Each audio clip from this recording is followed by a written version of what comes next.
c'est ici même, le 2 octobre 1983. Dans le cadre des journées d'engagement patriotique et de participation citoyenne prévues du 2 au 16 octobre 2024, le Premier ministre a présidé ce mercredi 2 octobre 2024 la cérémonie de graffiti au rond-point de 2 octobre. Et vous savez que nous sommes là pour parachever ce que le capitaine Thomas Sankara avait commencé.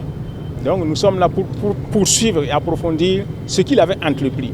Alors ce jour 2 octobre, qui est en même temps le début de la deuxième phase des journées d'engagement patriotique et de participation citoyenne, est très symbolique pour nous. C'est pour ça que nous sommes venus ici pour matérialiser notre soutien, n'est-ce pas, à ce que le capitaine président Thomas Sankara avait entrepris et notre volonté de poursuivre son œuvre. Donc cela dit, vous êtes assez jeune, je ne sais même pas si vous saviez qu'il y avait eu un discours d'orientation politique. Maintenant vous le savez. On en a produit beaucoup d'exemplaires que vous pouvez acquérir. Je vous demande, n'est-ce pas, de vous en imprégner et d'en prendre possession. Parce que si vous ne le comprenez pas, vous ne pouvez pas comprendre la démarche actuelle que nous sommes en train de faire. Donc il faudra que la jeunesse actuelle apprenne à lire, à se cultiver, pour ne pas être victime de l'empoisonnement médiatique dont vous êtes victime dans les réseaux sociaux. Il faut que vous sachiez où vous allez. Il faut se donner un idéal de vie. Le discours d'orientation politique donne un idéal de vie.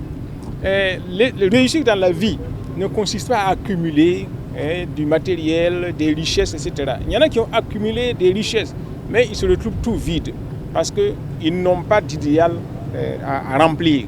Réussir dans la vie, c'est vivre en fonction de son idéal et le réaliser. Voilà, et être heureux là où l'on est.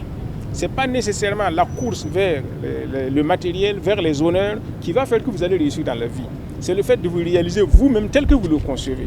Et donc moi, ce que je demande à la jeunesse actuelle... À cette occasion, le Premier ministre a exhorté les jeunes burkinabés à beaucoup lire, à se former, afin d'avoir des bases solides sur le plan intellectuel. Et c'est à partir de là que la jeunesse va s'enraciner et rayonner pour elle-même, pour sa famille et pour son pays.